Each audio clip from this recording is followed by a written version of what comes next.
चलो स्टार्ट करते हैं। सो बेसिकली हम लोग क्या कर रहे थे कि हम लोग पहले इनकी प्रॉपर्टीज की बात कर रहे थे और फिर प्रॉपर्टीज में कंपाउंड्स की बात करने लगे। हाइड्राइड की बात हो चुकी है, ऑक्साइड की बात हो चुकी है, now we are talking about halides. So halides of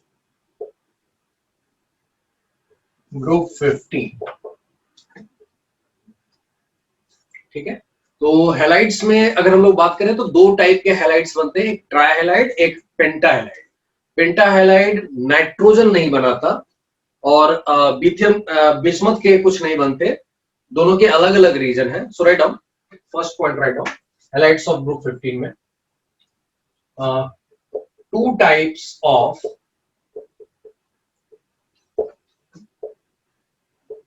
halides are form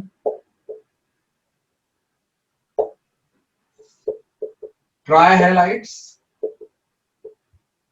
and pentahalides। ये ट्राइहैलाइड्स का मतलब इट्स लाइक EX3 टाइप का एंड EX5 टाइप का, ठीक है। सो कहां का इश्यू आता है, नाइट्रोजन और बिस्मथ के साथ आता है, टू डिफरेंट रीजंस आते हैं। सो सेकेंड पॉइंट लिखोगे, nitrogen doesn't form pentahalides due to absence of d orbital in its outermost shell।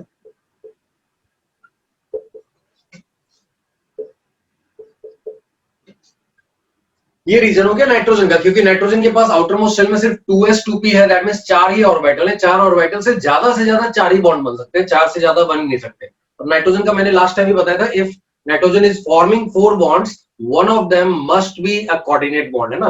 तो नाइट्रोजन नॉर्मली 3 बॉन्ड बनाता हुआ दिखेगा, एक लोन पेयर रहेगा। अगर वो लोन पेयर एक बॉन्ड बना रहा है, that means definitely that is a coordinate bond. तो अगर नाइट्रोजन कहीं भी तुमको 4 बॉन्ड बनाता हुआ दिखे, उसमें से 1 bond will be definitely coordinate bond, ठीक है। तो यहीं पर लिख लो, नाइट्रोजन कैन, चलो यहां पे रिलेवेंस नहीं है, मैंने पहले बताया हुआ है, ठीक है। तो डी ऑर्बिटल नहीं है, तो हम लोग बोल रहे हैं कि 4 से ज्यादा बॉन्ड बना ही नहीं सकता, तो डेफिनेटली पेंटाहैलाइड बनाने के लिए 5 बॉन्ड बनाने पड़ते, जो कि ये नहीं कर पाएगा। That's one thing. तीसरा है बिस्मथ के बारे में। Bismuth doesn't form pentahalides due to, इसका याद करो हम लोगों ने बात की थी इनर्ट पेयर इफेक्ट की, यहां भी काम करेगा। तो नीचे जाने पर +5 की स्टेबिलिटी गिरती चली जाएगी, और वो नीचे जाकर बिस्मथ के केस में इतनी ज्यादा गिर जाती है कि हम लोग कहते हैं कि बिस्मथ स्टॉप्स फॉर्मिंग पेंटाहैलाइड्स, ठीक है। So that's why bismuth doesn't form pentahalides due to inert pair effect.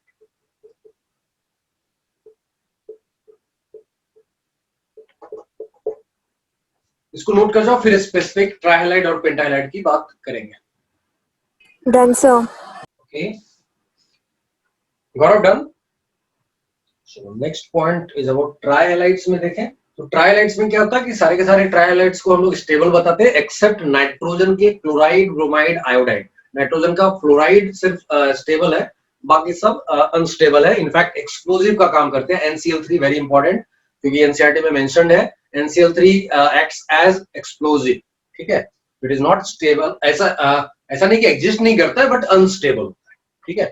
So next point will write,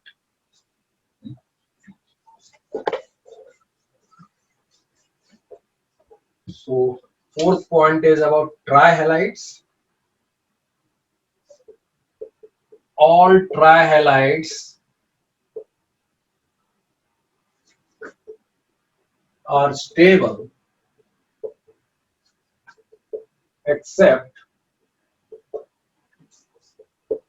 NCl3 and Br3 and Ni3। Let's see अभी उसका क्लियर होता है कि नहीं। गौरव अभी क्लियर है क्या? यस सर, अब है। चलो एक एक्स्ट्रा पॉइंट लिखा है मैंने, क्या बताया कि all trihalides are stable except NCl3, NBr3, Ni3। Main reason कहा जाता है कि इनका बॉन्ड, चूंकि साइज का डिफरेंस काफी ज्यादा हो गया तो इनकी बॉन्ड एनर्जी काफी वीक हो जाती है, कम हो जाती है, that's why these are not stable. दूसरा कहीं कहीं ये भी लिखा रहेगा कि इनकी पोलरिटी का डिफरेंस जो है बहुत कम पोलर रह जाता है, that's why it will be unstable. ठीक है, so the main reason for instability of above compounds is due to large size difference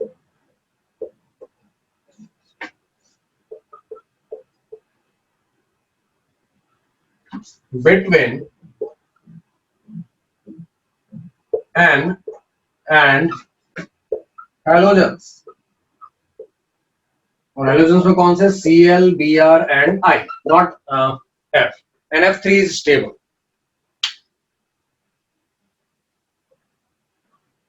okay, now इसमें एक एक्स्ट्रा पॉइंट क्या आता है, इसको नोट कर लो, फिर मैं थोड़ा हो गया क्या? Yes, sir. Okay, one more point will be कि अब अगर हम लोग बात करें इसमें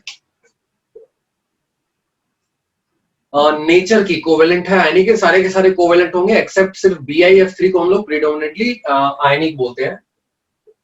all trihalides and pentahalides are covalent except BiF3। ठीक है, BiF3 जो है, अच्छा इन सब को लिख लेना, ये सब जो है ये एक्सप्लोजिव है, these are explosive।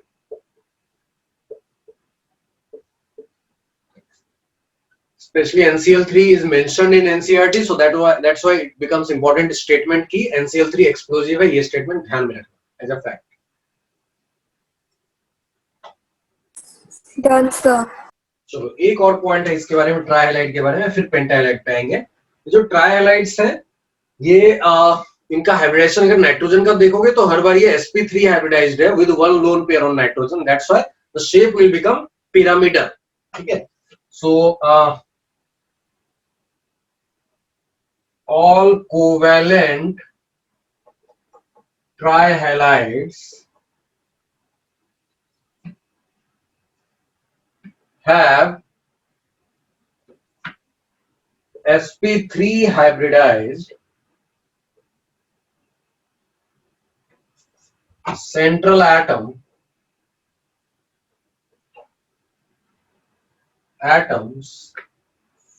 with one lone pair. ये one lone pair central atoms पे है।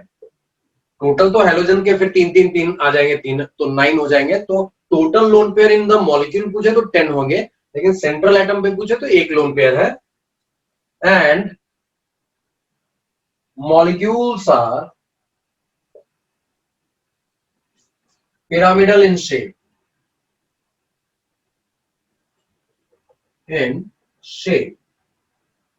ठीक है, ये ऐसा रहेगा। ई एक सेंट्रल एटम है तो इस तरह के बॉन्ड्स बनेंगे। ठीक है, इसको नोट कर जाओ। उसके बाद पेंटाहैलाइड्स की बात करते हैं, which is more important. Done. अभी पेंटाहैलाइड्स की बात करते हैं। पेंटाहैलाइड्स में फॉस्फोरस के पेंटाहैलाइड्स जानने हैं, क्योंकि नाइट्रोजन के होते नहीं और सिलेबस में नाइट्रोजन फॉस्फोरस ही है। सो PX5 अगर इन जनरल बोले तो PX5 में फॉस्फोरस का जो हाइब्रिडाइजेशन रहेगा in gas phase, that will be gas phase, और in liquid phase also it will be sp3d for PX5। मतलब फॉस्फोरस के पेंटाहैलाइड्स के लिए P atom is sp3d hybridized with इसको हम लोग ट्राइगोनल बायपिरामिडल बोलते हैं ना, trigonal bipyramidal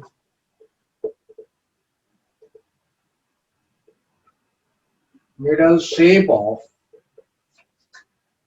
molecule in gas phase and liquid phase.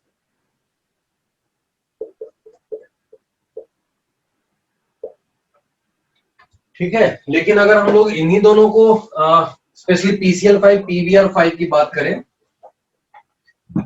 वहां पर सॉलिड स्टेट में थोड़ी कहानी अलग हो जाती है. इन सॉलिड स्टेट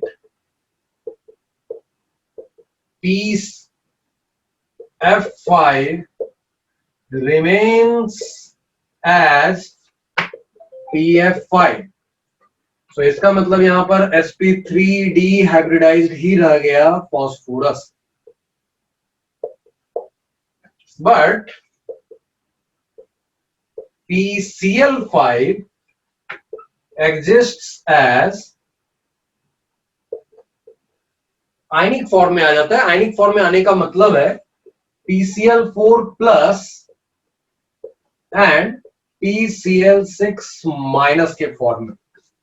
और यहां पे जो दो डिफरेंट टाइप के फॉस्फोरस दिख रहे हैं, द कैटायनिक पार्ट का phosphorus is sp3 hybridised and this is sp3d2 hybridised. ठीक है, वैसा ही अगर हम लोग PBr5 की बात करें,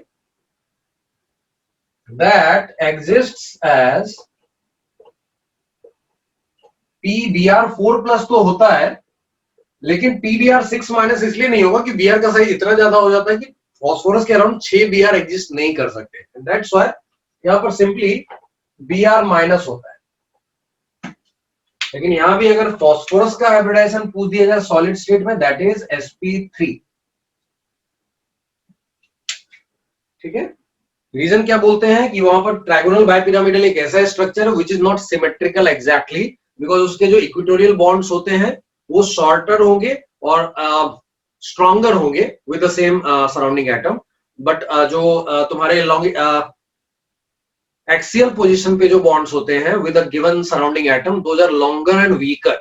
सो उनके टूटने की टेंडेंसी ज्यादा रहती है, वो इजीली ब्रेक हो सकते हैं. तो अगर PCl5 को 2 क्लोरीन लूज करने हैं तो it will be the axial वाले 2 क्लोरीन को वो इजीली लूज कर देता है. इसलिए तुम लोग पढ़ते होगे केमिकल इक्विलिब्रियम वाले चैप्टर में PCl5 giving PCl3 plus Cl2, है ना.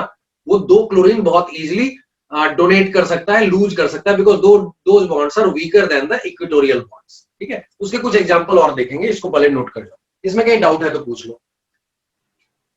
Yes, sir. ओके, गौरव तुम्हारा हो गया क्या?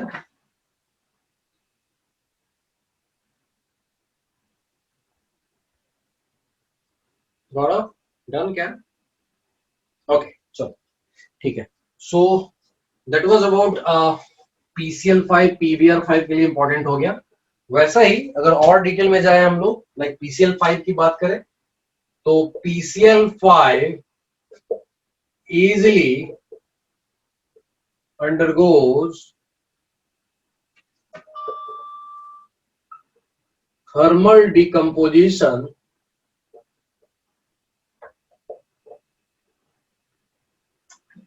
and also हाइड्रोलिसिस, मतलब वाटर के साथ अगर इसको ट्रीट करो तो वहां से भी होगा, ड्यू टू वीकर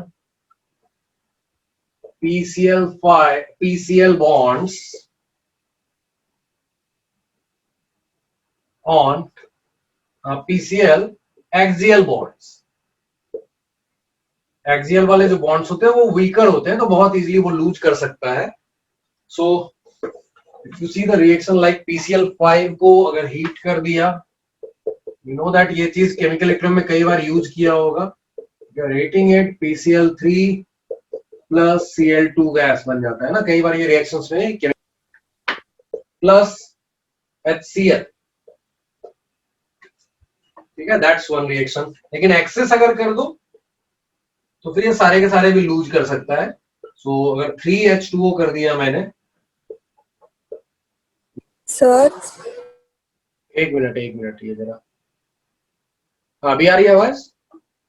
या यार वो बीच में हैंग हुआ था लगता है। हाँ तो क्या मैं बोल रहा था, बस वही सेम पॉइंट है कि थर्मल डिकम्पोजिशन की बात जो की थी, that will favoured by high temperature low pressure, क्योंकि forward direction is endo, so high temperature will support it. Forward direction में गैसेस मोल्स बढ़ रहे हैं तो it will be supported by low pressure, है ना। So that's one part. दूसरा hydrolysis की बात की तो दो क्लोरीन ये इजीली लूज कर सकता है एक्सियल पोजीशन वाले, एंड दैट्स व्हाई अगर इनिशियली तुम जरा सा वाटर भी दोगे it will lose two chlorine and it will form POCl3।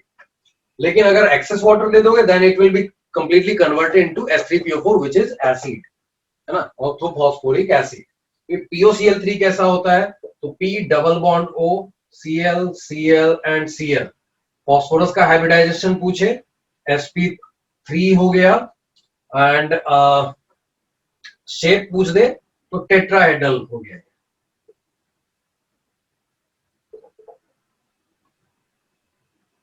H3PO4 में भी phosphorus is sp3 hybridised. H3PO4 की भी बात कर लेते हैं, ये सब आगे स्ट्रक्चर ऐसे पढ़ने ही है, लेकिन क्योंकि चर्चा चली है तो मैं यहीं पे बनाता चला जाता हूं। तो फॉस्फोरस के पास 4 सिग्मा बॉन्ड है, कोई लोन पेयर नहीं है, that means it is sp3 hybridised and this is a weak triprotic acid. Done sir. Okay, done. Now एक और पॉइंट बचा है इसमें, then will go to the next topic. Last point है 10th पॉइंट, दैट ये PCl5 को देखा होगा ऑर्गेनिक में यूज भी किया होगा, halogen halo alkanes halo arenes में क्लोरीनेटिंग एजेंट की तरह। It can easily provide the chlorine, so it can act as chlorinating agent. So PCl5 also acts as good chlorinating agent, ठीक है, दैट्स लास्ट पॉइंट, इसको भी note कर लो। Done.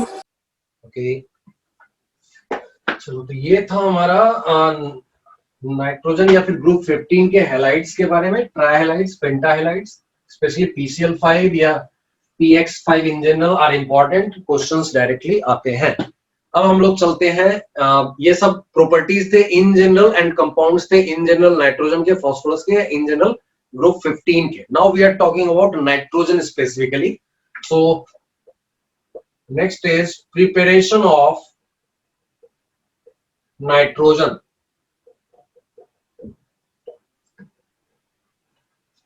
कैसे बनाएंगे, and then will see the properties and then will see the compounds and their properties, their preparation and properties, ठीक है।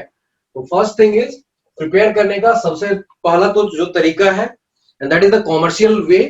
क्या करते हैं हम लोग, दो तरीके से कर सकते हैं, एक तो लिक्विफैक्शन से करते हैं, लिक्विफाई कर लेते हैं एयर को और उसमें N2 अलग हो जाता है, दैट्स वन थिंग। क्योंकि O2 का जो होगा boiling point and liquid melting point दोनों जो होगा वो N2 से ज्यादा है, ठीक है, दैट्स व्हाई N2 सबसे लेट से लिक्विफाई होगा। तो पूरे एयर को अगर लिक्विफाई करने जाओगे तो पहले बाकी सब चीजें लिक्विफाई हो जाएंगी, फिर नाइट्रोजन लिक्विफाई होगा, एंड दैट्स व्हाई एंड में जो बच गया दैट इज नाइट्रोजन, ठीक है, that's one thing. Second thing is दूसरा एक तरीका है फ्रैक्शनल डिस्टिलेशन का, एयर का फ्रैक्शनल डिस्टिलेशन करते हैं। N2 और O2 जो मेजरली एयर का जो पार्ट है वो N2O2 है, तो दोनों के बॉइलिंग पॉइंट में स्लाइटली डिफरेंस है, एक का 77.2 है, दूसरे का आई थिंक 80 केल्विन के अराउंड होना चाहिए, ठीक है। So because of difference in boiling point, you can separate them by fractional distillation. So commercial method क्या है?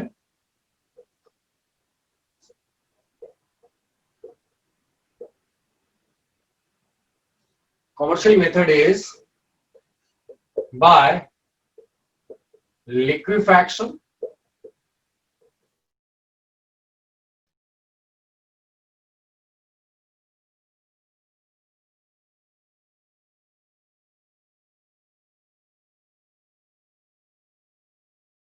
Sir mic.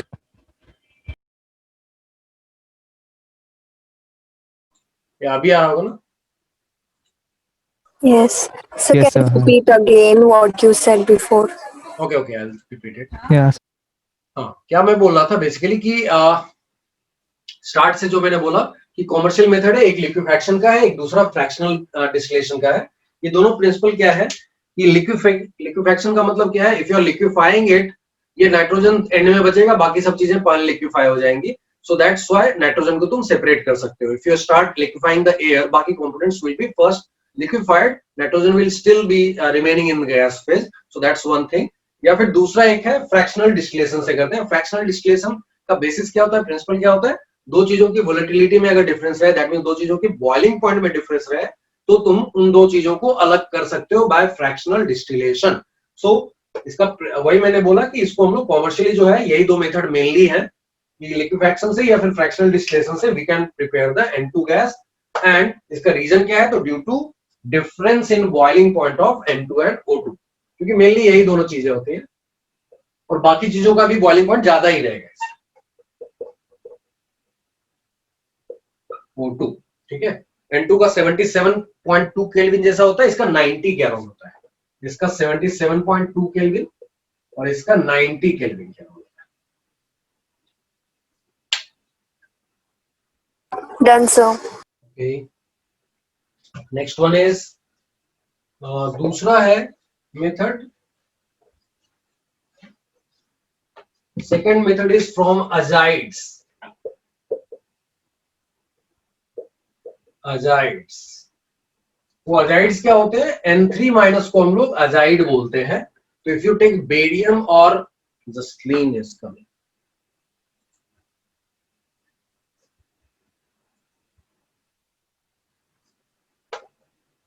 जस्लीन 1 घंटा पीछे हो तो what happened? Jasleen, you there?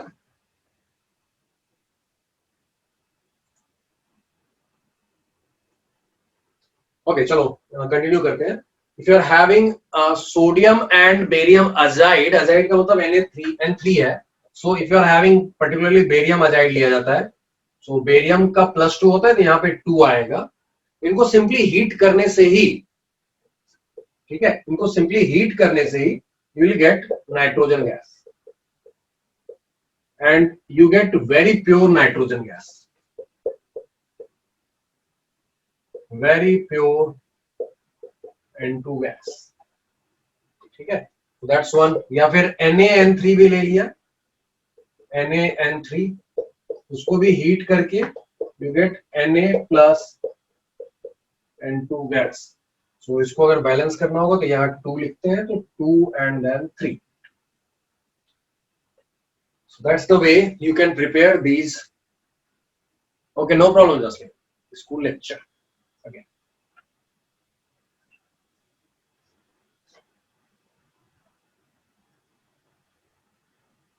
That second method. तीसरा क्या है, from, साथ ही में लिख देता हूं, ammonium salts where anions are oxidizing in nature.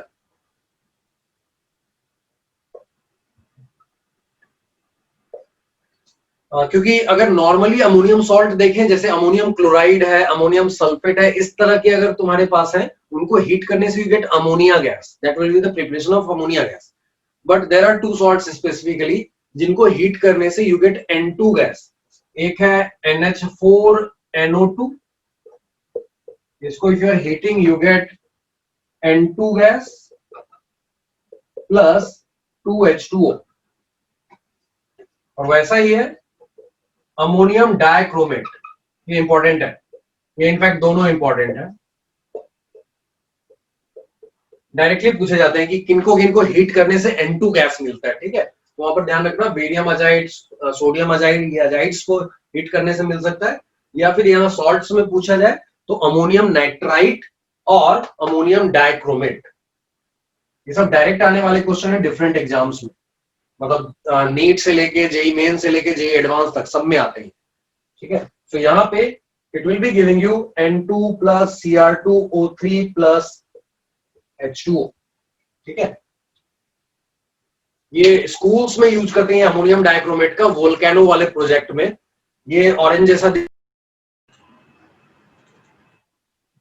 हाँ, तो आई वाज सेइंग दैट कि स्कूल वाले प्रोजेक्ट्स जो होते हैं जहां पर वोल्केनो वगैरह बनवाते हैं, वहां पर इनको यूज किया जाता है कि नीचे से हीट किया जाता है और ऊपर से ये सब निकलते हैं, तो N2 गैस निकलेगा। Cr2O3 का कलर ग्रीन होता है, तो वो ग्रीन टाइप का तुमको देगा। तो नीचे ऑरेंज है, ऊपर ग्रीन है, ये कलर वगैरह अच्छा लगता है स्कूल टाइप के प्रोजेक्ट में। तो वहां पे ये अमोनियम डाइक्रोमेट यूज किया जाता है। ठीक है, तो एक गैस भी निकलेगी, साथ में ग्रीन कलर का सॉलिड भी उस समय थोड़ा सा हीटेड रहेगा, तो थोड़ा मोल्टेन जैसा दिखेगा।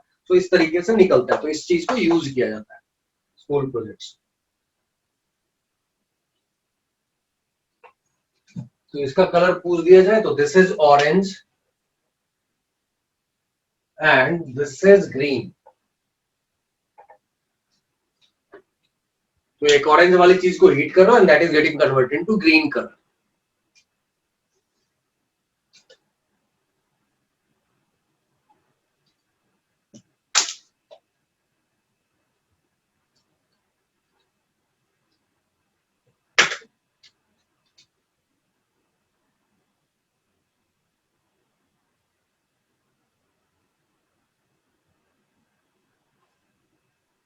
Done? Yes, sir. Yes, sir.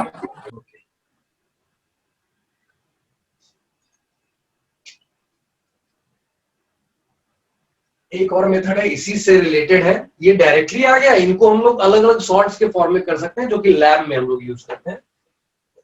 Lab में नॉर्मली जब तक पॉसिबल हो हीटिंग वगैरह अवॉइड की जाती है, बहुत हाई हीटिंग वगैरह। सो लैब में सिंपल रिएक्शन है फ्रॉम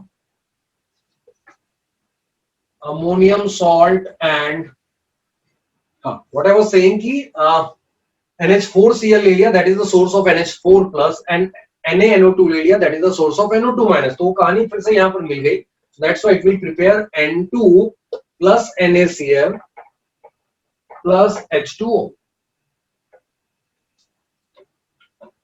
ठीक है, यहाँ बैलेंस करना है तो इट विल बी जस्ट यहाँ पे 2 कर दो, it is balanced. That is lab method, this is called lab method. Lab में ऐसे ही बना।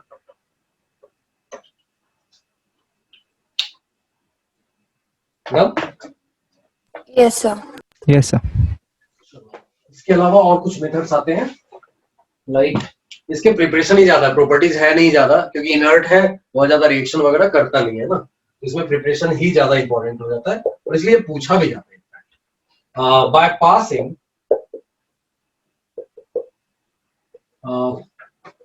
HNO3 वेपर, सॉल्यूशन के अंदर का नहीं है, over red hot CuO,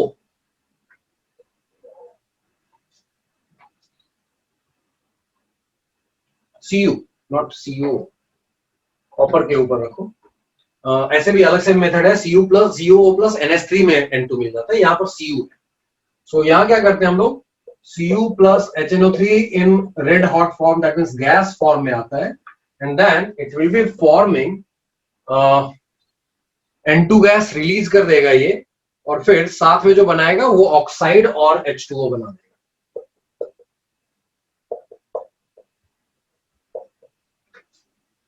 That's another method.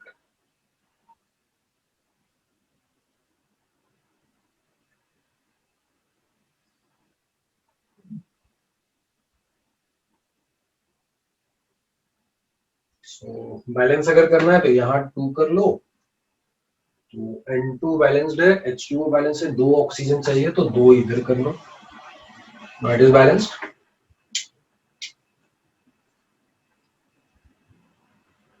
नहीं Sir, oxygen. नहीं ऑक्सीजन मिस हुआ।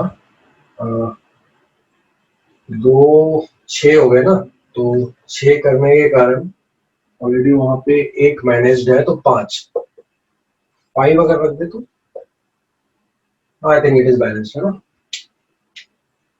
No, it is balanced. छठा मेथड अगेन इंपॉर्टेंट है, फ्रॉम अमोनिया। अभी अमोनियम सॉल्ट से देखा एक NH4NO2 NH4 twice Cr2O7 ammonium dichromate ammonium nitrite से देखा, या फिर NH4Cl प्लस NaNO2 से देखा। अभी डायरेक्टली अमोनिया से देखते हैं, NH3 से। और ये इंपॉर्टेंट है, दो तरह के रिएक्शन होते हैं, एक हाई टेम्परेचर रिएक्शन होता है और एक लो टेम्परेचर रिएक्शन होता है। हाई टेम्परेचर रिएक्शन में दो मेथड है। पहला है ब्लीचिंग पाउडर के साथ कर लो। So you are having NH3 plus CaOCl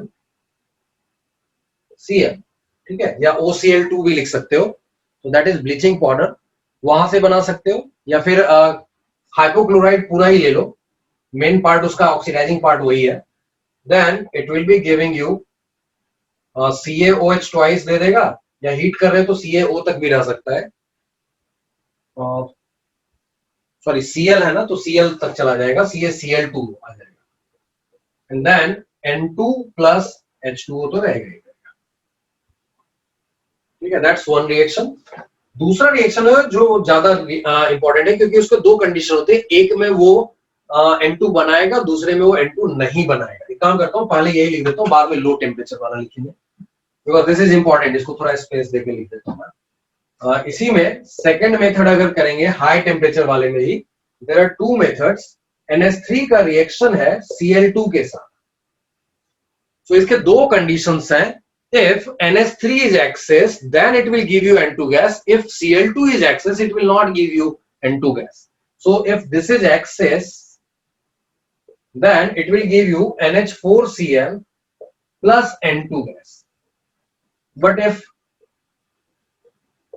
अगर तुमने NH3 के साथ Cl2 excess में ले लिया, then it is going to give you NCl3 plus HCl।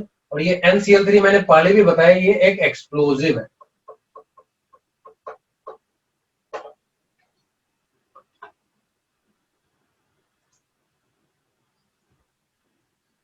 इसको बैलेंस कर लेते हैं। मान लो यहाँ पे करना है तो यहाँ पे 8 ले लो, यहाँ पे 6 ले लो, यहाँ पे 3 ले लो, और फिर अभी आई थिंक 24 बैलेंस है। इसमें अगर नीचे वाला बैलेंस करना है तो देखो ये एक्सेस में ऐसे भी दिख रहा है 8:3 का रेशियो ले रहे हो। और अगर उल्टा लोगे, यहाँ पे 2 यहाँ पे 6 ले लो, तो यहाँ पे ये आ जाएगा, नाइट्रोजन इधर है तो 2 यहाँ पे आ जाएगा, एंड देन 6 यहाँ पे आ जाएगा, या 1-3 भी लिख सकते हो, चलेगा।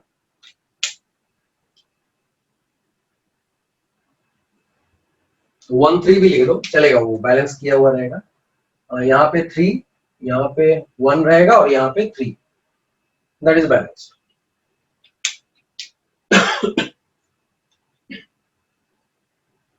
तो यहाँ देखो ये एक्सेस में है, दिस इज 1:3, यहाँ 8:3 है, तो this is excess, that is giving you N2, but if this is Cl2 is excess, it is not giving you N2। ये रिएक्शन इंपॉर्टेंट है, एनसीईआरटी में मेंशन्ड है। डन।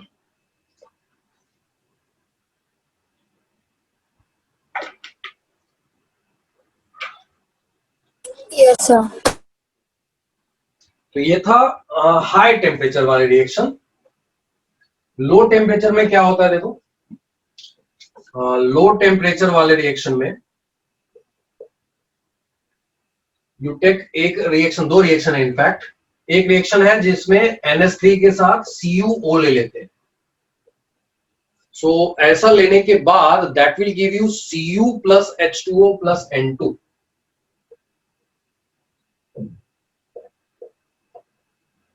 ठीक है, और इसकी बैलेंसिंग अगर करना चाहोगे तो इट विल बी लाइक, यहाँ पे 2 कर लो, 6 हो गए, तो यहाँ 3 करना होगा, एंड देन 3, देन 6 है तो 3 and N2, that's balance. So that's one reaction.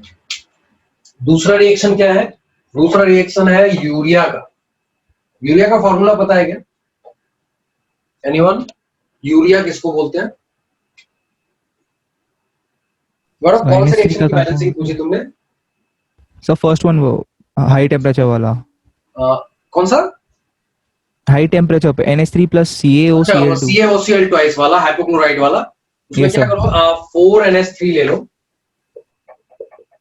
And ये 3 ले लेना।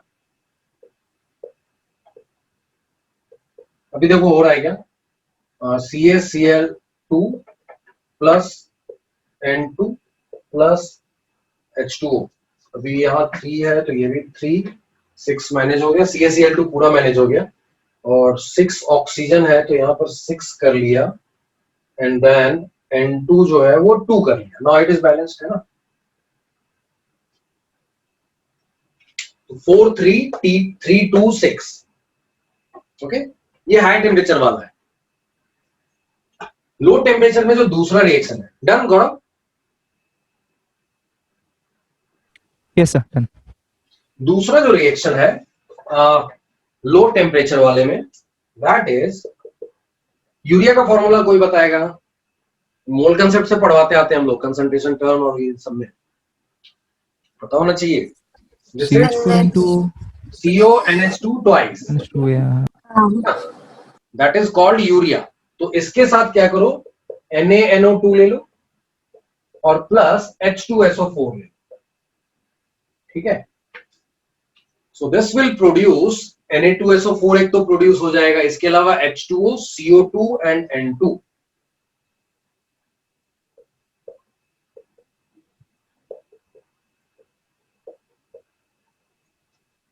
ठीक है,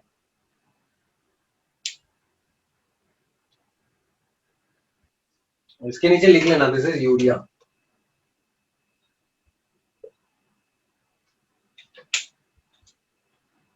Done, sir. ओके, अभी आते हैं प्रॉपर्टीज पे।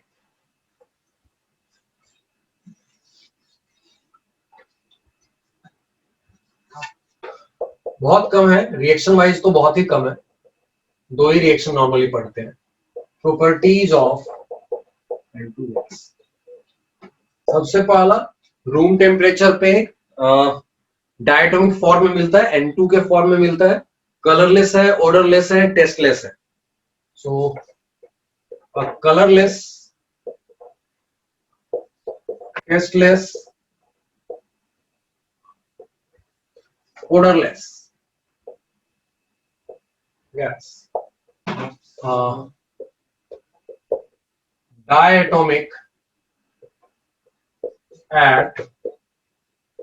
diatomic gas at room temperature। क्योंकि ऑलरेडी हम लोगों ने देखा है बॉइलिंग पॉइंट एक्सट्रीमली लो है, 77 केल्विन के अराउंड है, 77.2 kelvin, that is very very low. ठीक है, तीसरा क्या है, रिएक्शन बहुत नहीं करता है, पहले बताया कि N और N के बीच में ट्रिपल बॉन्ड है, because of its very high bond dissociation energy और bond energy, it remains inert at room temperature. So it remains inert at room temperature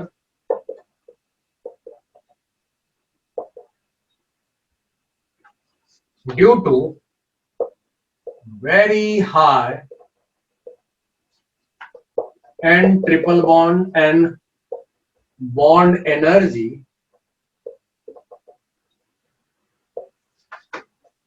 of N2 gas।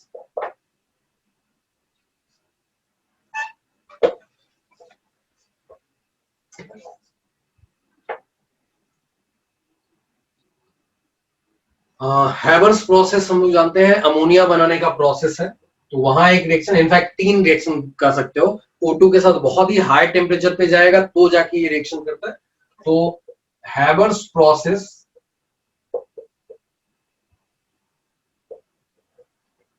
वो क्या है, N2 gas plus 3H2 gas giving 2NH3 gas. Thermodynamically again forward reaction जो है वो तुम्हारा exothermic है, that's why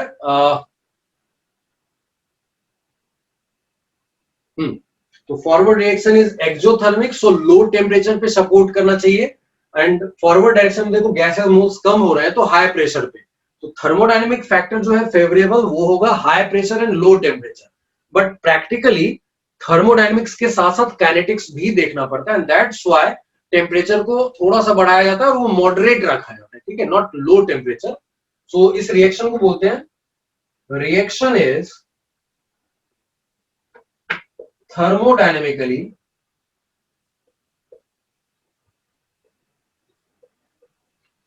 favored by low temperature and high pressure, but practically a moderate temperature is maintained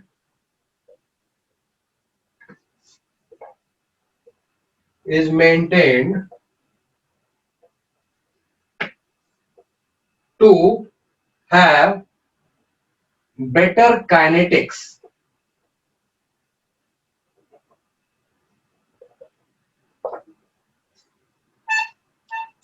ठीक है, गैसेस मोल्स फॉरवर्ड डायरेक्शन में अगर कम होते हैं तो हम लोग कहते हैं that will supported by high pressure. Forward direction अगर एक्सोथर्मिक है, बैकवर्ड एंडोथर्मिक है, तो हम लोग बोलेंगे it will supported by low temperature if you are talking about thermodynamic. But kinetics करके भी एक चीज होती है, that means we want a faster reaction, ठीक है, ज्यादा यील्ड हो वो तो इंपॉर्टेंट होता ही होता है, लेकिन जल्दी मिले ये भी जरूरी होता है। तो in order to have better kinetics we have to increase the temperature. तो थोड़ा सा यील्ड में कॉम्प्रोमाइज होगा, बट फास्टर मिलके कॉमर्शियल अगर हम लोग देखें यूज, तो उसमें faster will be preferable most of the time, ताकि जल्दी मिले और फिर उसको बेच के वो फिर से पैसे कमाएंगे और फिर बना लेंगे। तो यील्ड थोड़ा कम रहेगा, मतलब परसेंटेज कन्वर्जन कम होगा, बट वो फास्टर होगा। So over the period of time it is a matter of simulation. वो लोग ऑप्टिमाइज करते हैं कि कौन सा टेम्परेचर प्रेशर मेंटेन करके उनका रेवेन्यू जो है वो ऑप्टिमाइज होना चाहिए, मैक्सिमाइज होना चाहिए, ठीक है। तो उसके हिसाब से they are maintaining moderate temperature practically. So second point क्या है? कहाँ पे ये वाला? ये yes sir, diatomic gas. Diatomic gas है ना, room temperature. So after gas, what it is? After which one? At room temperature है। Same. Diatomic gas. एट ये बीच में कुछ नहीं है, एट रूम टेम्परेचर। Okay.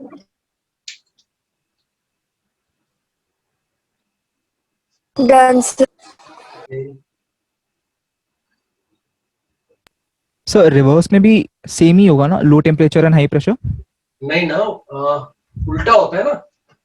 ये डायरेक्शन हाई अगर low temperature, temperature high pressure से सपोर्टेड है, तो backward reaction will be high high temperature and low temperature pressure. And low pressure. Okay sir, ठीक है, okay sir, done.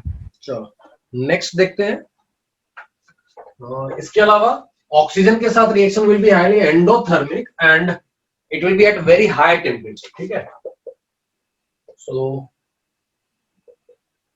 Reaction with O2 अगर चाहिए, so you need to maintain a very high temperature, और उसके बाद भी बहुत मुश्किल से होता है।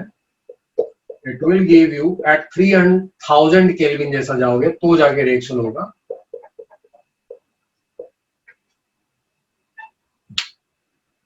That's the reaction. Done. Yes, sir. Yes sir. जो इसका इंपॉर्टेंट रिएक्शन है, ये तो एक था केमिकल इक्विलिब्रियम से रिलेटेड हैवर्स प्रोसेस की बात की। जो इनऑर्गेनिक पॉइंट ऑफ व्यू से इंपॉर्टेंट रिएक्शन है, that is calcium and barium cyanide के साथ रिएक्शन विद साइनाइड। उसमें से भी कैल्शियम साइनाइड के साथ इसका जो रिएक्शन है दैट इज वेरी इंपॉर्टेंट, ठीक है। सो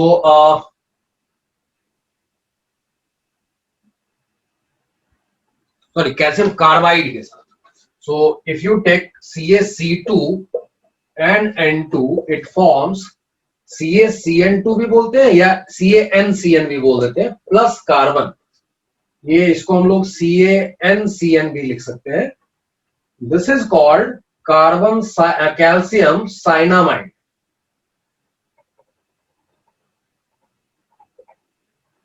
और ये जो एज अ होल है, ये पूरा जो बना CaN2 plus C, that is called nitrolim. ये नाम इंपॉर्टेंट है, पूछा जाता है। और it is used as fertiliser. क्योंकि प्रैक्टिकल एप्लीकेशन है, इसलिए ये काफी इंपॉर्टेंट हो जाता है और ये पूछा भी जाता है, ठीक है। सो जैसे इसकी हाइड्रोलिसिस करने से क्या होगा, if you are adding H2O on it, it will form CaCO3 plus NH3 gas दे देता है, अमोनिया देता है। So that's the application. और इसी में अगर इसी को H2O और CO2 के साथ फर्दर दोगे तो इट विल फॉर्म CaCO3 तो बनी जाएगा, प्लस NH2CN बनता है, which further will give you urea, ठीक है। ये साइनामाइड बोल देते हैं, इसको यूरिया बोल देते हैं। So from that point of view it is the source of nitrogen and it is used as fertiliser.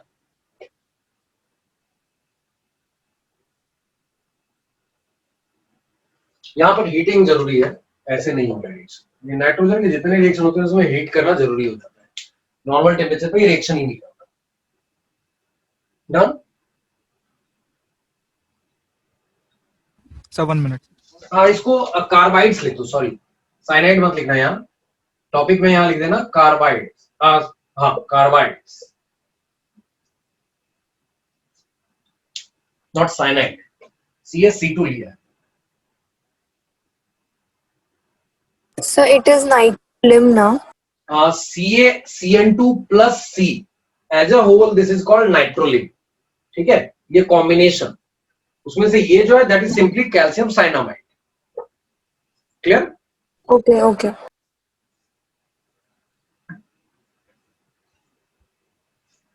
तो उसका जो रिएक्टिव पार्ट है वो ये है, दैट इज फॉर्मिंग वाटर के साथ CaCO3 प्लस NH3 बना लेना है।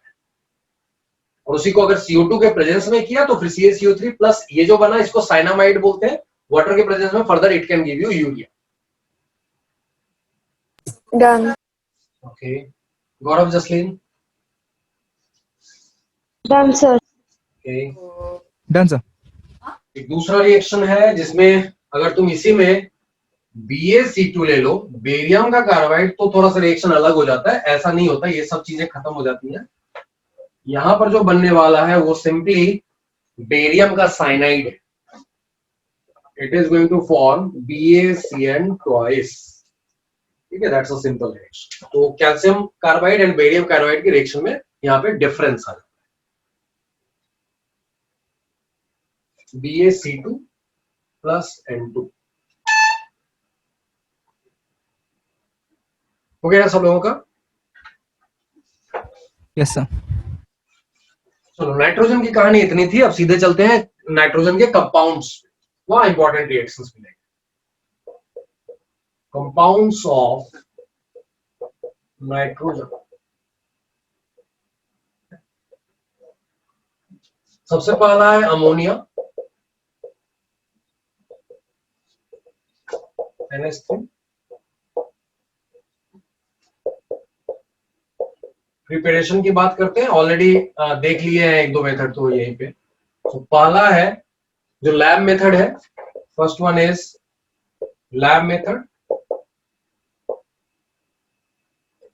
जिसमें अमोनियम का कोई सॉल्ट ले लो और उसके बाद फिर उससे NaOH वगैरह से ट्रीट करा लो, ठीक है। तो जैसे अमोनियम नाइट्रेट लेते हैं, NH4NO3 प्लस NaOH, हम लोग क्या कहेंगे यहाँ पे, NaNO3 बन जाएगा plus NH3 plus H2O। So from here we can get the ammonia. That's one method. दूसरा जो है, जो कॉमर्शियल मेथड है, ये इंडस्ट्रियल प्रिपरेशन है। उसके दो मेथड तो मैंने ऑलरेडी बता दिए तुमको। पहला है हैवर्स प्रोसेस, ऑलरेडी मैंने बताया हुआ है, डिटेल मैंने किया हुआ है उसका, कौन से फैक्टर्स होते हैं। इसमें N2 gas plus 3H2 gas gives you 2NH3 gas. इसकी डिटेलिंग करने की अभी जरूरत नहीं है। दूसरा मैंने ऑलरेडी बताया था, कैल्शियम जो साइनामाइड था CaNCN नाइट्रोलिम का जो पार्ट है, उसकी हाइड्रोलिसिस से भी you get ammonia. So CaNCl plus H2O will give you CaCO3 plus NH3. यहां से भी बना सकते हैं, दैट सेकेंड मेथड. तीसरा बोलते हैं हम लोग decay of nitrogenous compound.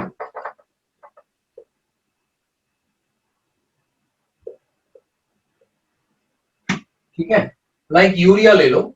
If you are having urea that is CONH2 twice,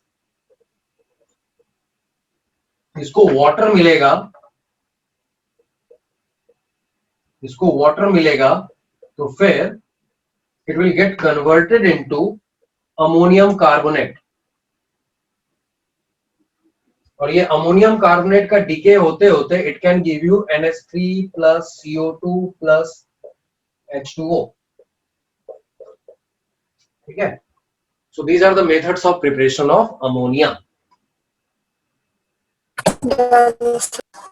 Done? Yes, sir. चलो, ये थे प्रिपरेशन अमोनिया की. इतना ही है. प्रॉपर्टीज काफी सारे हैं यहाँ पे रिएक्शंस काफी मिलेंगे, और प्रॉपर्टीज भी ऐसे भी एज ए मॉलिक्यूल भी काफी सारी प्रॉपर्टीज ये होल्ड करता है.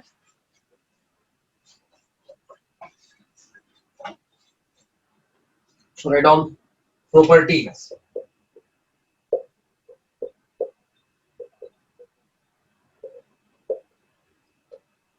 सबसे पहला है कि गैस तो कलरलेस है, but this time it is not odourless. In fact कहते हैं हम लोग pungent smell, very unpleasant smell है.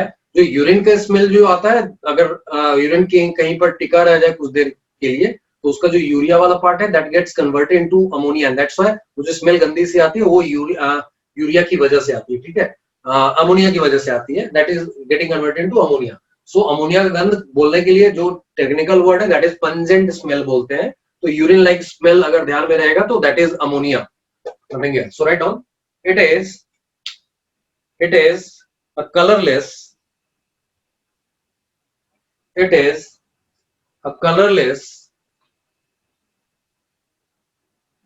gas with pungent smell. Colorless gas with pungent smell. Pungent. Colorless gas with pungent smell. Second, पहले ही बताया था मैंने, अमोनिया बहुत ही ज्यादा सॉल्युबल है वाटर में, बिकॉज ऑफ हाइड्रोजन बॉन्ड का स्ट्रेंथ काफी ज्यादा होता है, इसलिए ये काफी ज्यादा सॉल्युबल होगा वाटर में. So write down, ammonia is highly soluble in water due to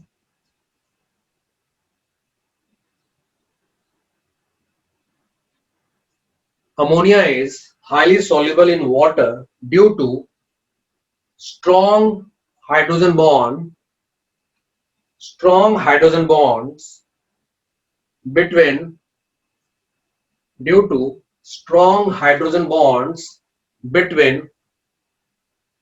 the molecules of ammonia and water.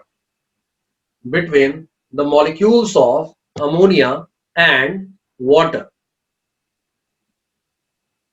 Ammonia and water.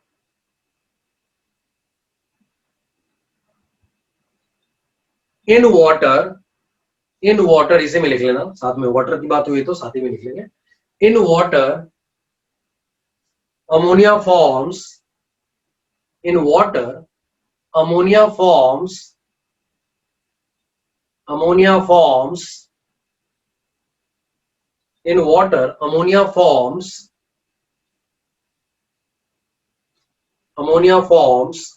a weakly basic solution, है ना, weak base है अमोनिया, weakly basic solution.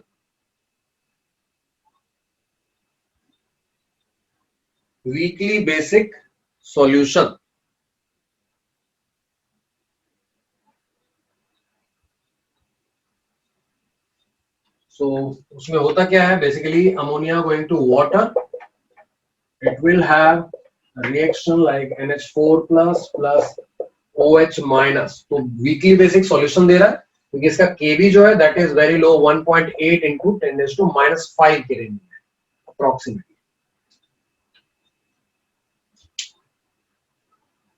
इसको भी लिख लो।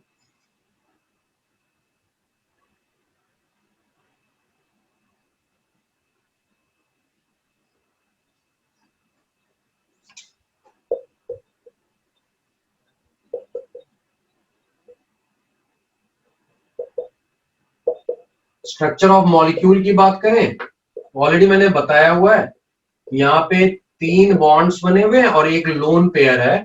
सो इसकी वजह से हम लोग क्या बोलेंगे कि nitrogen is sp3 hybridised, this nitrogen is sp3 hybridised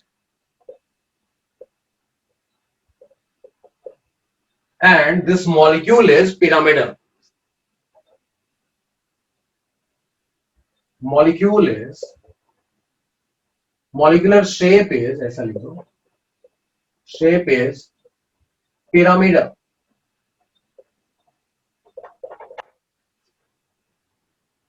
Done, sir. Done? Okay. Yep.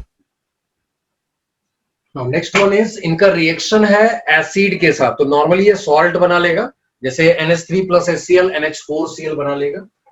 So fourth one is, fourth reaction is reaction with acids. So it forms salt. So like NH3 plus HCl will form NH4Cl and it will give you white fumes, है ना?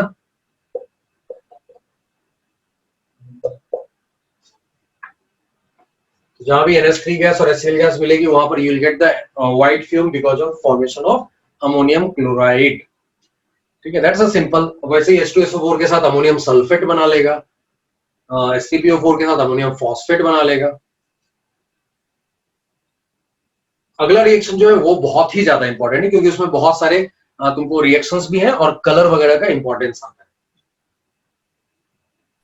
Done, sir. Okay, तो जो next reaction है that is very very important क्योंकि वहां पर बहुत सारे कलर वगैरह दिखने लगते हैं। सो फिफ्थ है ना, is it fifth? Yes, sir. सो हम लोग बात कर रहे हैं reaction with soluble salts which form precipitate with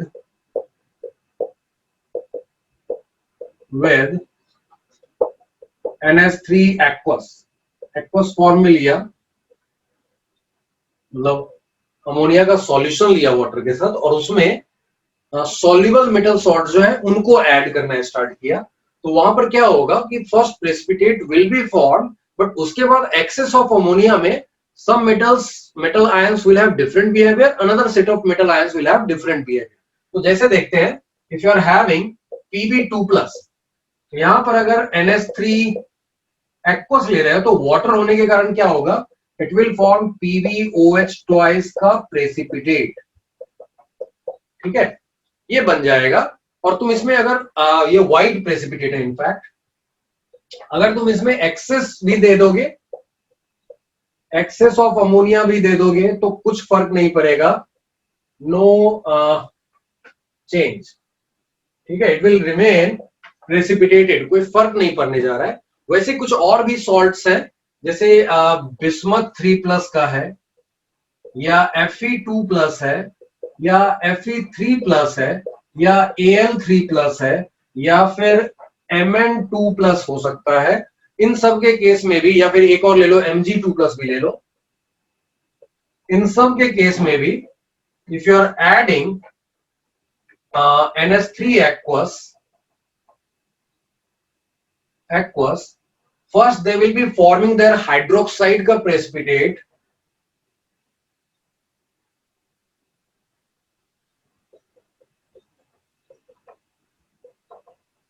in form of their hydroxides, ठीक है। और उसमें से अगर देखो तो Fe2+ एंड Fe3+ के अलावा बाकी सब इनफैक्ट आई थिंक Fe2+ का 3+ का that will be green precipitate और बाकी सबके व्हाइट प्रेसिपिटेट होंगे। सो Fe3+ का मतलब FeOH थ्राइस ऐसा रहेगा, that will be green precipitate. Rest जो होंगे they are going to give you again white precipitate, ठीक है। और उनमें एक्सेस देने के बाद भी there is no change, excess NH3 देने के बाद भी नो चेंज।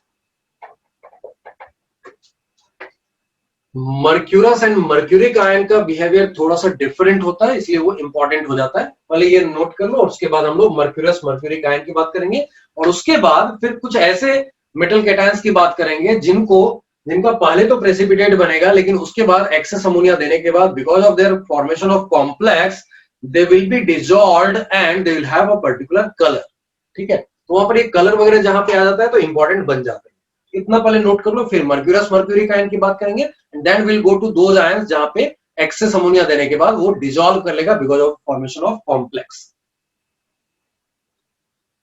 डन हो गया क्या? Yes, sir. ओके, बाकी लोगों का? Yes, sir. चलो okay, so that was one set of ion जिनका बिहेवियर मोर और लेस सेम था कि aqueous ammonia में they will be forming precipitate and even if you are adding excess of ammonia they are not going to be dissolved, ठीक है। But उसमें colour wise सिर्फ Fe3+ अलग था, that was forming green precipitate, बाकी सबके precipitate जो थे हाइड्रोक्साइड those were white, ठीक है। so that's one part। इसके अलावा जो दूसरा डिफरेंट बिहेवियर स्लाइटली डिफरेंट है, ऐसा अलग नहीं है। बाकी जो मर्क्यूरस और मर्क्यूरी के उनका भी पहले क्या होगा, प्रेसिपिटेट बनेगा even if you are adding excess it is not going to be dissolve. लेकिन उनका बिहेवियर अलग कैसे होता है, इफ यू आर टेकिंग मान लो Hg2+ mercuric ion in the form of nitrate, मतलब HgNO3 ट्वाइस ये लिया है और फिर NH3 एक्वस लोगे तो यहां जो बनने वाला ये थोड़ा सा अलग कंपाउंड बनता है, एडिशन सॉल्ट जैसा रहेगा HgO HgNH2NO3, इसका प्रेसिपिटेट बनता है, इसका कलर होता है व्हाइट, ठीक है। और एक्सेस देने के बाद यहां भी कोई चेंज नहीं है, एक्सेस NH3 नो चेंज, ठीक है। तो ये है मर्क्यूरिक आयन का रिएक्शन, इसको नोट करो, फिर मर्क्यूरस का बताता हूं।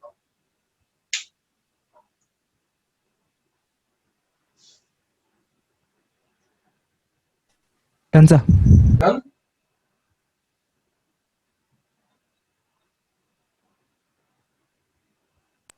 Done, sir. ठीक है। अब इसके बाद अगर मर्क्यूरस में जाए तो बहुत सिंपल सा है, थोड़ा सा चेंज है। मर्क्यूरस का मतलब होता है Hg2 का 2+, वो भी नाइट्रेट के फॉर्म में लेना है, दैट मींस Hg2NO3 ट्वाइस, ऐसा लेना है। उसमें भी ये दिया, तो ये चीज तो बनती है, लेकिन इसके साथ साथ Hg का भी प्रेसिपिटेट बनता है which is black in colour. तो एक व्हाइट है एक ब्लैक है, इनका ओवरऑल जो दिखता है वो ग्रे दिखता है, तो हम लोग बोलते हैं ग्रे प्रेसिपिटेट इज फॉर्म, ठीक है। And again excess of ammonia देने से देयर इज नो चेंज, ठीक है। तो इतना ही फर्क है कि इसमें इसके अलावा एक एक्स्ट्रा जो Hg इसका बच गया वो यहां भी आएगा और that will form a grey precipitate because of the black colour of this mercury. Done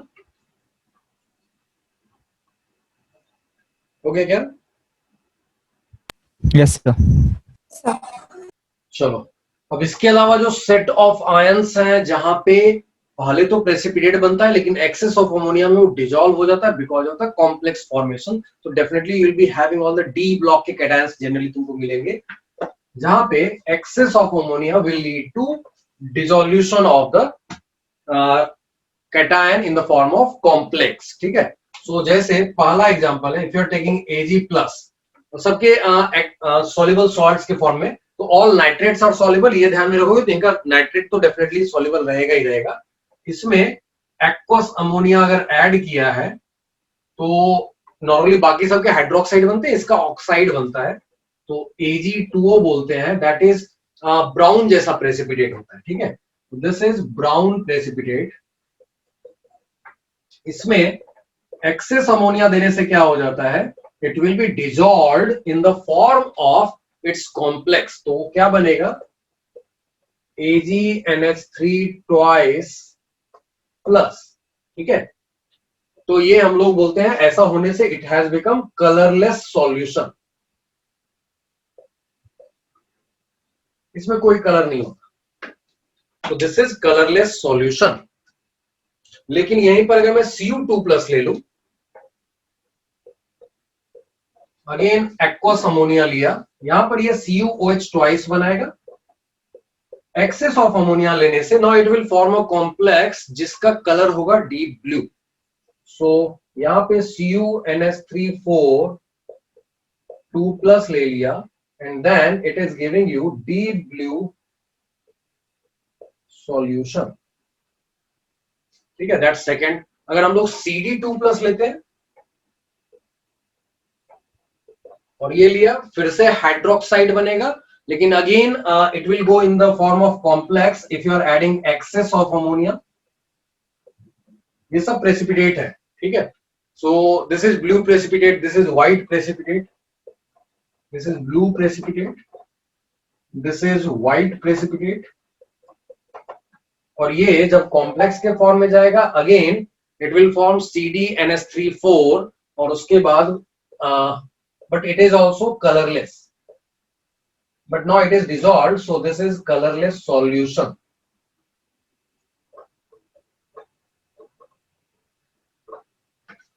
in तीनों को नोट कर जाओ, तीन चार और बता दूंगा।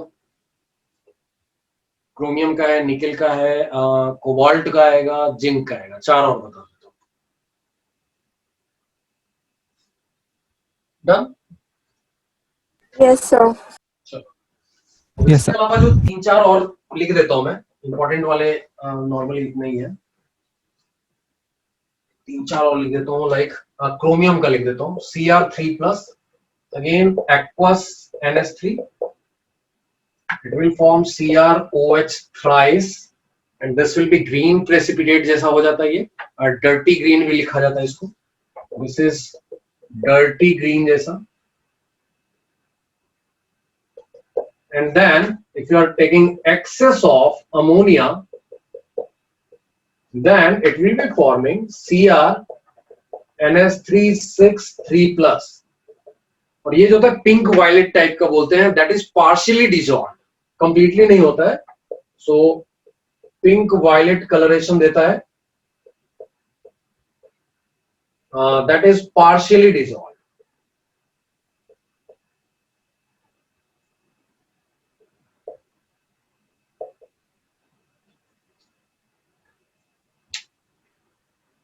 So dirty green means here. थोड़ा सा क्या बोलूं मैं, थोड़ा सा समझ लो कि जैसे कोई ग्रीन कलर है ना, उसमें थोड़ा गंदा आ जाए तो स्लाइटली मतलब धुंधला सा दिखता है ना, एग्जैक्ट ग्रीन नहीं दिखेगा, जरा सा उसमें डस्टी ग्रीन समझ सकते हो, ठीक है। क्लियर? Yeah, okay, sir.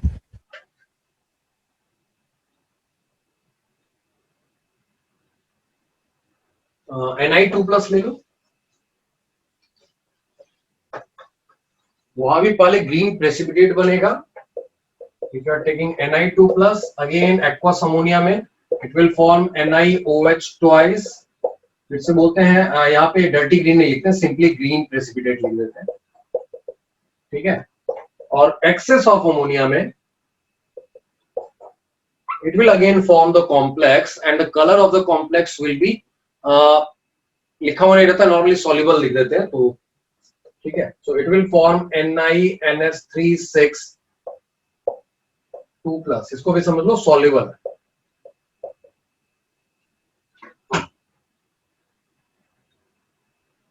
वैसा ही CO2 प्लस के साथ है, वैसा ही Zn2 प्लस के साथ है। CO2 प्लस वाला ब्लू जाएगा, Zn2 प्लस वाला व्हाइट जाएगा, और कॉम्प्लेक्स के फॉर्म में वो कलरलेस जाएगा, ठीक है। CO2 plus it will form COOH twice, blue precipitate, and again it will get dissolved, CONS3 6 2 plus, this is also soluble, ठीक है। कलर सेम ही रख देता है, कैरी करता है। और उसके बाद फिर अगर Zn2 plus की बात करें, it will form ZnOH twice, that is white precipitate, and then it will be dissolved to form colorless solution again, ठीक है। तो Zn का भी नॉर्मली 4 कोऑर्डिनेशन नंबर रखते हैं हम लोग, it will B NH3 4 plus, so colourless solution.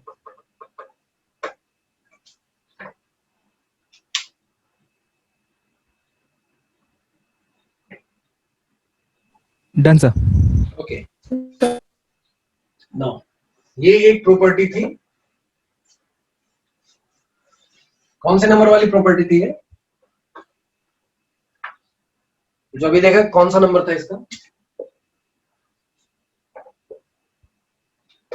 5th था, 6th था, क्या था? I don't remember that. कौन सा था? 6 था सर, 6 था।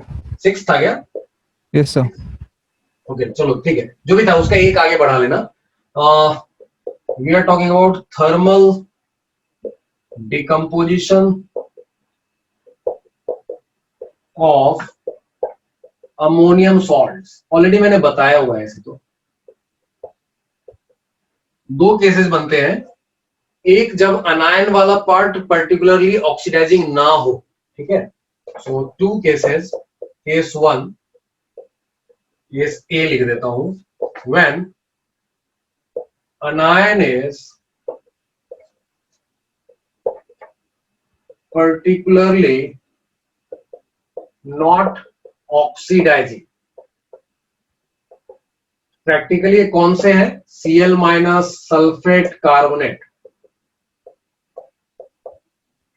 तो क्या होगा यहां पे? अमोनिया विल बी रिलीज्ड, ठीक है।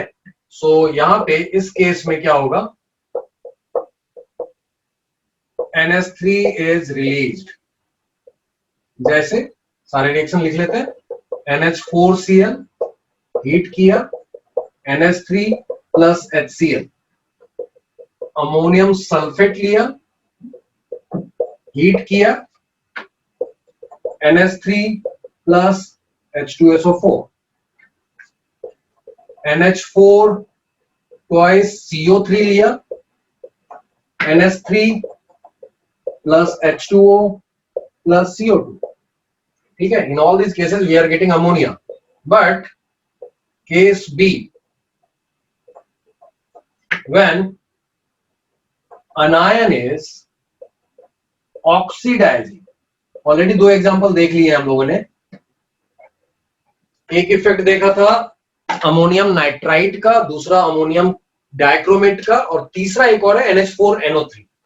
तो NH4NO3 ये पहले लिख लो क्योंकि ये पहले नहीं लिखा है। So that will give you N2O gas plus H2, NH4NO2 that gives you N2 gas plus H2, and last जो मैंने बताया था NH4 twice Cr2O7 ammonium dichromate, that gives you N2 gas plus Cr2O3 plus H2,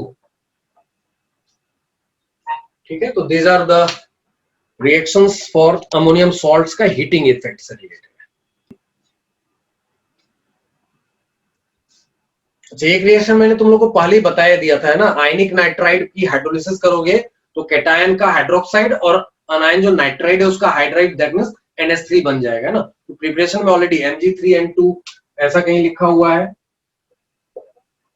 और इसकी hydrolysis कर दी, you are getting MgOH twice plus NH3, है ना, ये बताया हुआ है पहले से। Ca3P2 की हाइड्रोलिसिस कर दी, कैल्शियम हाइड्रोक्साइड प्लस PS3 बना देगा। ये रिएक्शंस मैंने पहले बताए हुए। Gaurav? Sir yes sir. Okay, चलो ये एक था, एक दो और बता देता हूँ प्रॉपर्टीज। सो उसमें भी एक दो मैंने बताए हुए हैं. रिएक्शन विद हैलोजन,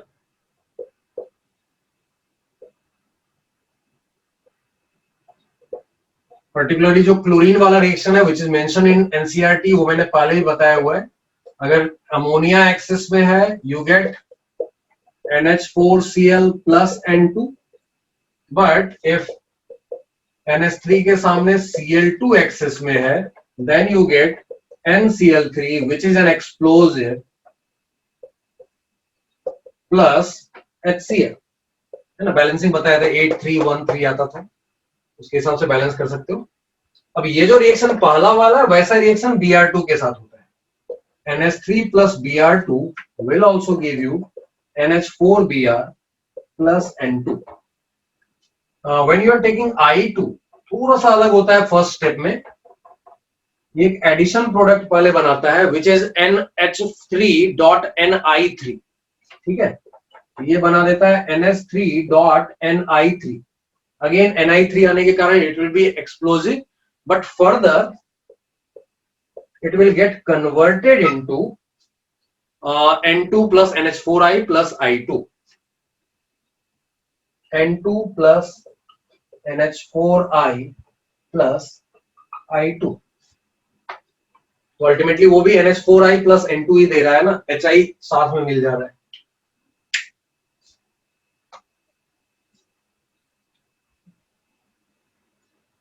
यहां पर ये एक्सेस है.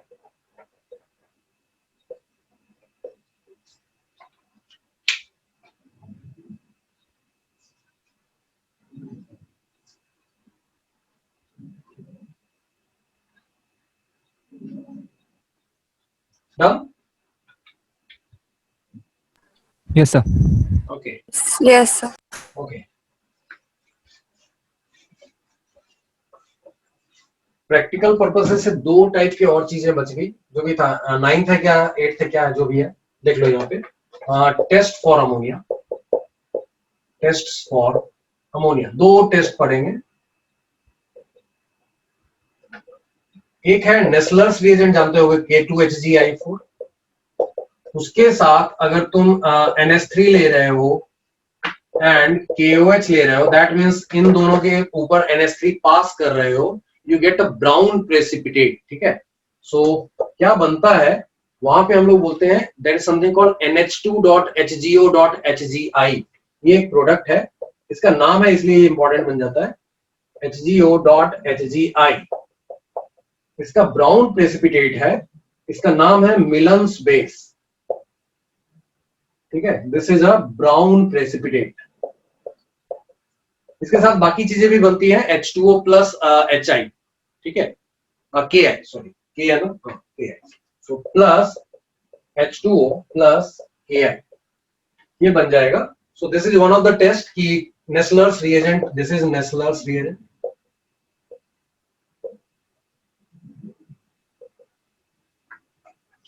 इन presence of KOH Nessler's reagent से अगर तुम अमोनिया पास करते हो you get a brown precipitate. मतलब कोई गैस पास करो और वो ब्राउन प्रेसिपिटेट दे, that gas is ammonia gas.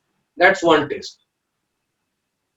तो इसको बैलेंस अगर करना है तो यहाँ पे 2 ले लो, अमोनिया का 1 रहने दो, यहाँ पे 3 ले लो, ठीक है. ये बन जाएगा और KI में आई थिंक ये 4 और 3 7 हो जाएगा ना. तो 7 इसमें आ जाएगा और H का अगर देखो तो 3 + 3 6 है, 6 में से 2 वहां चले गए तो 4 यहाँ आएंगे तो 2H2O हो जाएगा. That's the balancing.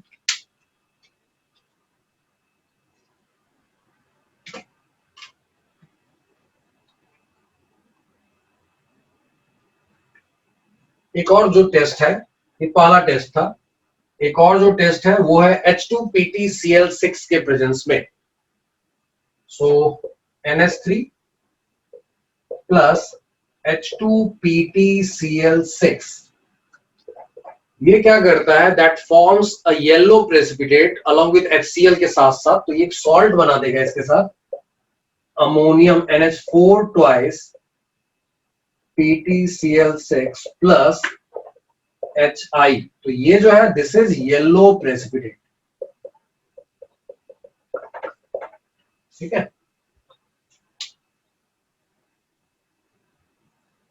तो इसको अगर बैलेंस करना है तो यहाँ पर जस्ट 2 कर दो। I think this is I, कहां से आई नहीं, सॉरी यहाँ Cl आएगा ना, यहाँ Cl आएगा, क्लोरीन है ना तो Cl आएगा। तो अगर बैलेंस करो तो यहाँ 2 HCl यहाँ लिखने होंगे, 4 8 2 10 6 एंड 8 तो वहीं पे होंगे। Cl, कुछ गड़बड़ है, कुछ गड़बड़ है।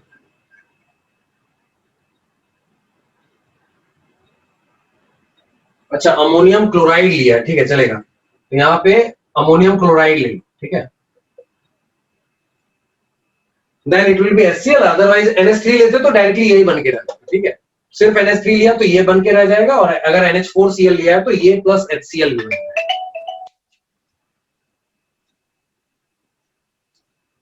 सिर्फ NH3 लिया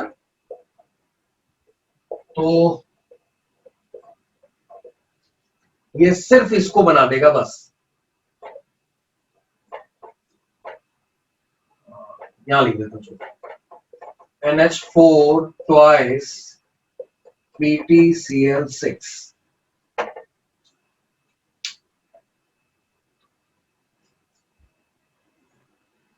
Yeah, done, sir. ओके, एक लास्ट पॉइंट लिख लो। NH3 का मॉलिक्यूलर मास देखोगे तो 17 आता है। एयर का एवरेज अगर मॉलिक्यूलर मास देखोगे तो दैट इज अराउंड 28.964 ऐसा जाता है, ठीक है। सो दैट्स व्हाई हम लोग क्या बोलते हैं, ammonia is lighter gas than air, and that's why when it will be prepared it will be stored by downward displacement of air, है ना, उल्टा करके ट्यूब रखते हैं ताकि अमोनिया गैस ऊपर आएगा और एयर को डिस्प्लेस करता चला जाएगा। सो राइट डाउन, नेक्स्ट पॉइंट लिख लो, जो भी है 10th है या क्या है जो भी है, whatever point number is there. So write down, ammonia is lighter gas than air. Ammonia is lighter gas than air, and hence ammonia is lighter gas than air, and hence it is collected by downward displacement of air.